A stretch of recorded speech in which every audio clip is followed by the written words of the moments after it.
Sirkuit Mugello selalu menyajikan balapan yang magis. Tapi kali ini fokus kita bukan sekedar siapa yang mengangkat trofi juara di sirkuit ini. Kita akan membedah di mana letak posisi pembalap kebanggaan kita, Veda Pratama, jika diukur menggunakan standar emas kejuaraan dunia sesungguhnya. Veda Pratama membuktikan mentalitas juaranya di Rookies Cup tahun lalu. Ia memenangkan double winner di sirkuit ini. Namun, jika data telemetri dan pace balapnya diuji, apakah ia sudah siap masuk ke pusaran dogfight brutal khas Moto3 Championship untuk memperebutkan juara di sirkuit Italia ini? Mari kita bongkar datanya di MGP-ID.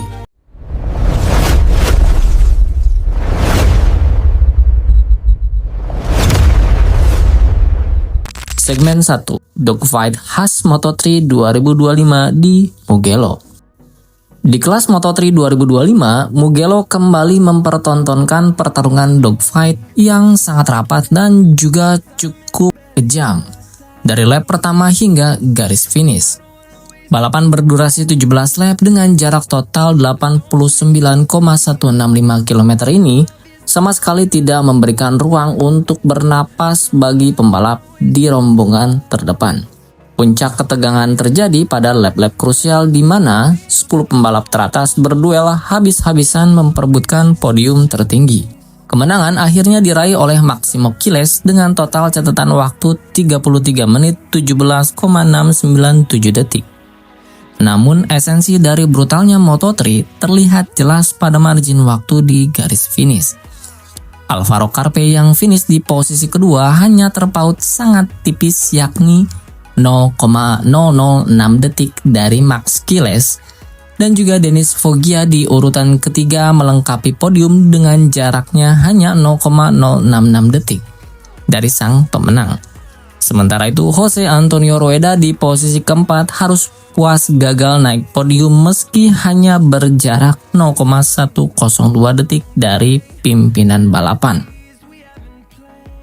Jika kita memperlebar rentannya, ke-9 pembalap teratas menyelesaikan balapan dengan selisih waktu total kurang dari 0,6 detik loh. David Munoz berada di urutan kelima dengan gap waktu 0,212 detik. Diikuti Tayo Furusato di posisi ke-6 dengan gap 0,312 detik. Anggil Pekeras ke-7 dengan gap 0,426 detik. Sementara Valentin Perone yang masuk di posisi ke-8 dengan gap waktu 0,448 detik. Dan Joel Kelso di posisi ke-9 dengan gap 0,550 detik. Ryusei Yamanaka yang finish ke-10 menjadi penutup grup super elite ini dengan gap 1,242 detik. Ini adalah representasi nyata dari ekosistem World Championship di MotoGP. Karakter trek lurus Mugello yang sangat panjang membuat strategi memimpin balapan di tikungan terakhir bukanlah jaminan pasti untuk menang. Para pembalap dituntut memiliki perhitungan insting, timing slipstream yang presisi, dan juga kemampuan mengamankan racing line defensif tanpa merusak ritme ban dan juga agresif di waktu yang tepat. Kesalahan sepersekian detik saja akan melempar seorang pembalap keluar dari radar persaingan. Dan disinilah serunya dan juga sengitnya pertarungan dogfight di kelas motor capung ini. Segmen 2, analisis race pace Veda versus benchmark Moto3. Sekarang mari kita bandingkan data balap Veda Pratama. Veda berhasil memenangi race 1 di Red Bull MotoGP Rookies Cup dengan membubuhkan total waktu 26 menit 31,484 detik dalam 13 lap. Ia mencatatkan kecepatan rata-rata 154,2 km per jam. Dalam kemenangan briliannya tersebut, Veda berhasil mengalahkan David Gonzalez dengan selisih 0,017 detik dan Giulio Pugliese dengan gap 0,145 detik. Kemenangan ini adalah pencapaian luar biasa. Tetapi mari kita proyeksikan race pace ini dengan benchmark standar Moto3 di lintasan yang sama. Secara rata-rata race pace mesin Rookies Cup memang terukur sekitar 4 detik lebih lambat dibandingkan ritme rombongan terdepan pembalap Moto3. Kita bisa memvalidasi hal ini dari sesi kualifikasi nih. Alvaro Carpe menyegel pole position di Moto3 pada saat di tahun yang lalu ya guys. Dengan mencatatkan waktu 1 menit 54,733 detik dengan kecepatan puncak mencapai 240,5 km per jam. Di sisi lain, Veda mencetak waktu 1 menit 59,926 detik di sesi kualifikasi Rookies Cup dengan top speed menyentuh 228,3 km per jam. Terdapat selisih waktu matematis sekitar 5 detik dalam percobaan single lap. Namun, torehan 1 menit 59,926 detik milik Veda ini berbobot sangat masif karena berhasil menempatkannya langsung di front row di barisan depan, tepat di posisi kedua, hanya terpaut 0,109 detik dari peraih pole position Rookies Cup saat itu Brian Uriarte yang mencetak 1 menit 59,817 detik. Keberhasilan menempatkan diri di baris depan Mugello membuktikan kedewasaan teknis Veda Pratama. Ia dituntut melakukan late braking ekstrim dan juga menjaga rentan momentum keluar tikungan sebaik mungkin. Mengingat power output motor KTM edisi Rookies Cup memiliki keterbatasan dibandingkan motor prototipe murni kejuaraan dunia. Gap 4 detik pada ritme balap ini mutlak murni dilatari oleh limitasi teknis perbedaan mesin dan juga komponen ya, serta regulasi yang diberikan. Segmen ketiga, karakteristik sirkuit Mugello dan peluang Veda Pratama. Sirkuit Mugello di Italia merupakan salah satu arena ujian teknis yang paling mengintimidasi bagi sebuah sasis dan mesin motor. Sirkuit sepanjang 5,2 km ini terkenal dengan main straight atau trek lurus utamanya yang sangat panjang menuju tikungan 1 San Donato. Memeras semua performa absolut mesin, gigi rasio, dan keunggulan aerodinamika.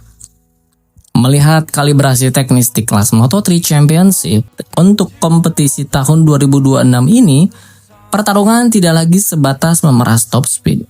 Sektor-sektor luar lintasan lurusan di Mugello yang didominasi tikungan flowing berkecepatan tinggi seperti kombinasi Casanova Savelli dan juga Arrabbiata di 1-2 sangat menuntut sasis yang stiffness atau kekakuan sasis yang seimbang. Sasis motor harus sanggup meredam gaya gravitasi dan kelenturan saat pembalap melakukan manuver pergantian arah dengan sangat cepat.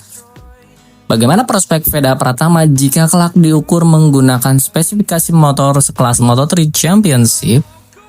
Mengingat benchmark kita di tahun lalu menggunakan motor RC250R, jawabannya cukup sangat menjanjikan sebetulnya. Veda memiliki bahasa tubuh dan riding style yang agresif, namun sangat cocok untuk sirkuit dengan karakter mekanis layaknya Mugello. Keberanian Veda menekan limit cengkraman ban depan atau front end di titik awal pengereman atau corner entry adalah atribut mahal yang berfungsi mengeksploitasi fleksibilitas sasis prototipe Moto3. Saat dirinya menunggangi mesin yang jauh lebih bertenaga, tantangan transisinya hanya pada pengelolaan komposit ban belakang atau rear gripnya. Dan terbukti Veda telah berusaha improve di setiap race pace dan juga race scrap di setiap balapan di hari Minggu. Agar gaya agresivitasnya ini tidak menghancurkan ritme di paruh kedua balapan, Veda sudah memiliki bekal teknis yang valid untuk mendobrak klasmen elit dunia dan berusaha untuk memaksimalkan setiap peluangnya.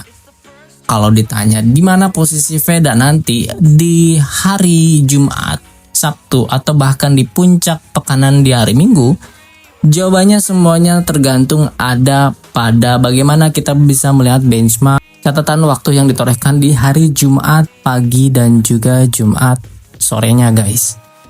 Kesimpulannya, podium tertinggi Mugello telah memvalidasi posisi Veda Ega Pratama di sirkuit Mugello ini. Ia tidak lagi sekedar berstatus peserta dari benua Asia, tetapi ia adalah penantang atau kontender sejati. Kesanggupan memenangkan balapan dengan margin sepersekian detik di arena sekompleks Mugello membuktikan bahwa level kompetisi Veda saat ini sudah berada tepat di depan gerbang Moto3 World Championship.